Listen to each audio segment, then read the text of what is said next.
crap. I had a friend that used to sell her eggs for cocaine. Dude.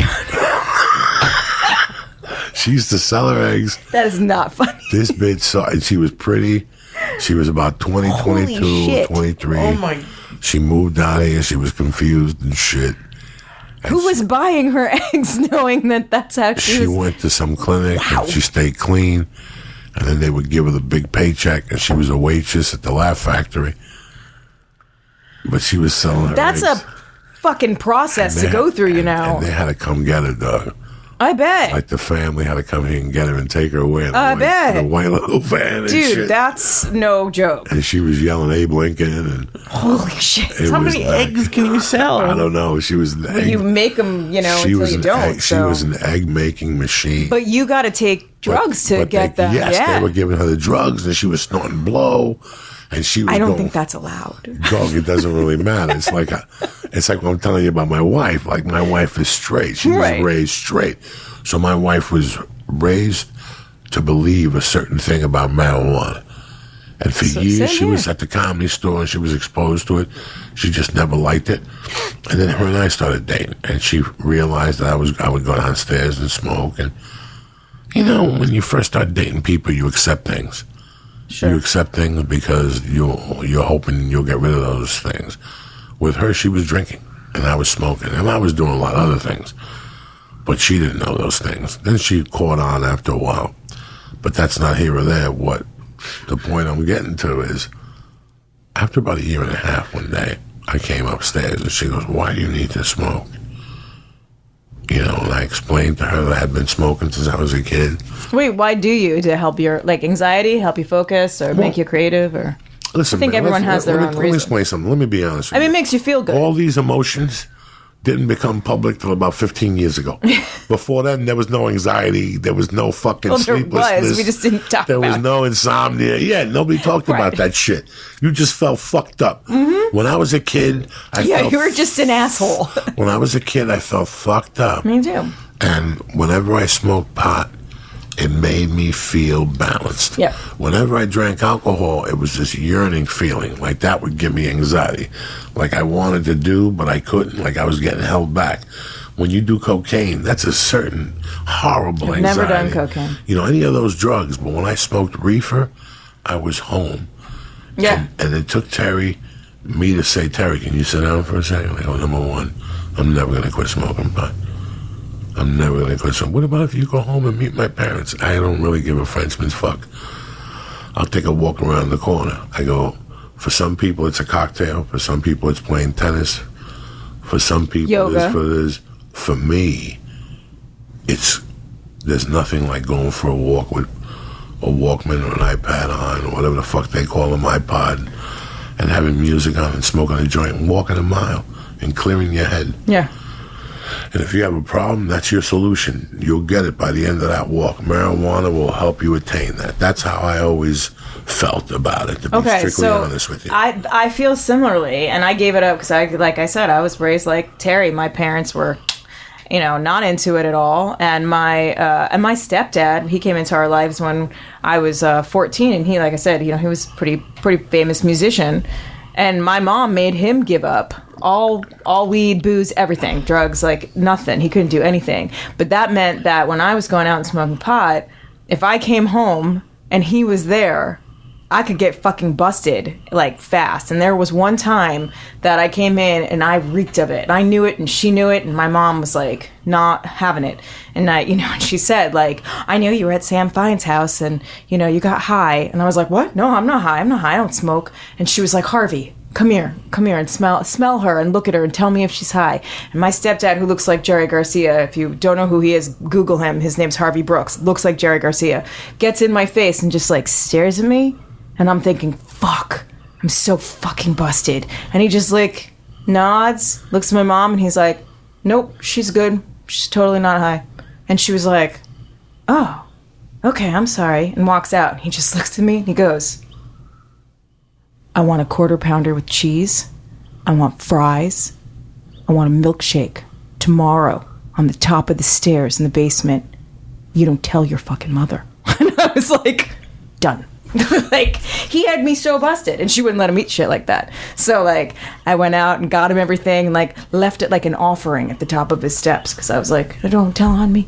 And I lied. I mean, I got caught with weed in my bag, and my mom found it and, like, took it out, and I came in, and it was, like, sitting on the counter. So I walked by, and I, like, did the double take when I was like, oh, shit. Like, yeah. Jewish moms don't fuck around. Nope. I wasn't even high, and my mom did this to me when she just came up to me with, are you high? You messed up? I'm like, I wasn't high, but she would look for that. That's why I never did it. I smoked. And they had a nose for it. My mom's always like, I think I was like 16, 17 maybe. that was the first time? Yeah. Jeez, that was late. My mom died when I was 15 and a half, and I hid it from her. You did? And I knew she got high. Yeah, why'd you hide it from her? You knew she got high. And she knew I got high, but she didn't.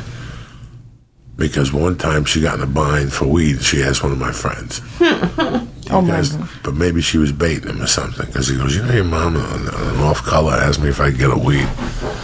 And I brushed it off like I didn't know what he was talking about.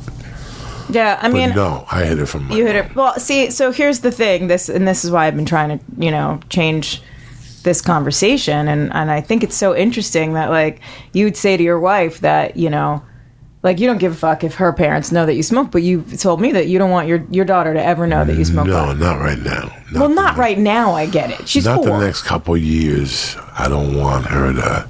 My almost 6-year-old today asked me as I walked out the door, Mom, what's weed? And I said, that's just another thing they call cannabis. And she was like, oh, okay. No, there's going to be questions. Yeah. There's going to be questions. Will you ever smoke it in front of her? I'm not sure. Not right now. I'll dodge the questions. I'll explain to her as much as I can. Wait, but what happens if you just normalize it? Like, so my kids are, I mean, given this has, like, been a thing, like, for the past year, they've sort of caught on. I hit it, and as I was going to say about the postpartum stuff, I got, when I finally did have my other kid, my second kid, and after I had her, like, I was not right still, but I wasn't like a sobbing mess, but I was like, I still don't really feel right, but I had, like, bad anxiety. And I was talking to my friend Tom Grubbs, who actually, is a partner at this farm in Forest Grove, Oregon, Moto Perpetua Farm, and he was like, "You're not right." Like, he's known me since high school, so he was like, "You don't act like something's off." And I told him, like, I haven't been right since I had my kid, and he was like, "Do you still smoke pot?" And I was like, "What? No, I'm a mom. I don't smoke pot anymore." Like, I got really judgy and pissy with him. And he was like, "Whoa, okay." And he said, I really kind of think that, like, might level you out, like exactly what you were just saying. And he's like, "You should try that. I really think that might work for you."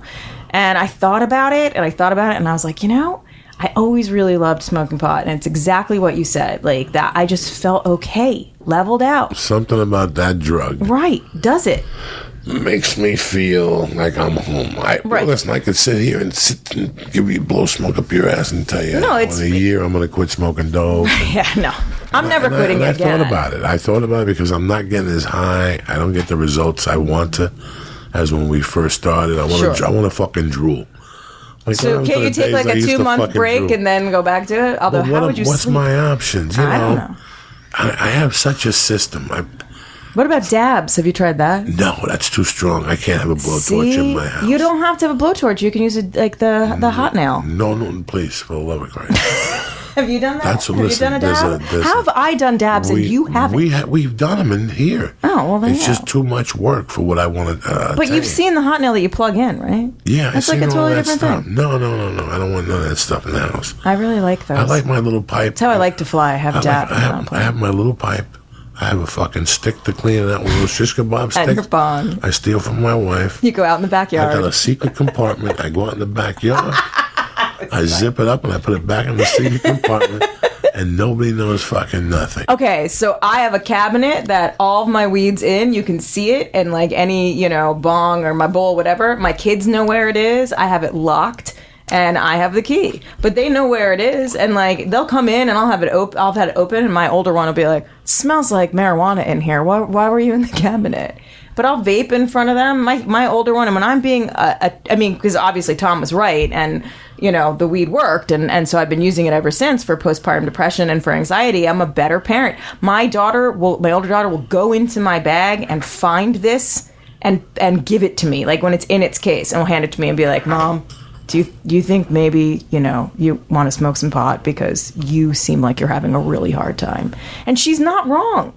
And you know what? When we were growing up, like, kids made, and, earlier than that, kids made their parents drinks and stuff, like all the Sally Draper Mad Men type of thing, which, by the way, my daughter knows how to make a couple of drinks also. But don't we take the taboo off so that they're not brainwashed? Like we were brainwashed, like Terry was brainwashed, like I was brainwashed, in thinking that, like, this is the gateway drug. So if my kids just grow up around pot and they don't ever feel like they have to hide it from me, they'll ask me about it. They know it's something that actually helps me and that makes me feel better. And then I'm a better parent to them because I'm all leveled out. And, if one of them's like making an annoying noise sitting next to me for 10 minutes, I don't want to kill her because, that's annoying. I can sit through, a fucking Barbie movie if I'm high. And I don't mean get so high I can't parent, but to just not feel, kids are annoying. You've got one. There's they're a cute, lot of considerations here. There's a lot of considerations. Number one, what if you went to a movie and something bad would have happened? I won't get high then. I wouldn't get high. And you were high. But I wouldn't be. And nothing happened when you got in the car. Nothing happened. I don't drive with my kids in the car. Whatever. You got in the Uber, whatever. What I'm saying is that if you're going to feel bad that you were high.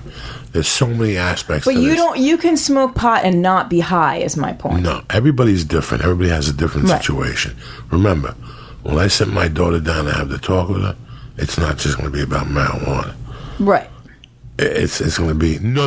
You have no fucking idea. But you got to talk to her about all drugs. Sure. No, there's not all drugs. I got to talk to her how I put a machine gun to somebody's head and kidnapped them and did 4 years in prison. So my situation that's a different So you understand situation. me? My situation a little bit more different than yours. Right. I'm sure when she goes to her grammar school in this area, they're going to have a dad program. Mm-hmm. And they will. Someday she's going to come home and go, Daddy, what do you know? And I got to talk to her and bob and weave a little bit. I can't drop it out now when she's fucking 6. This story goes from A to B to C to your grandmother dying.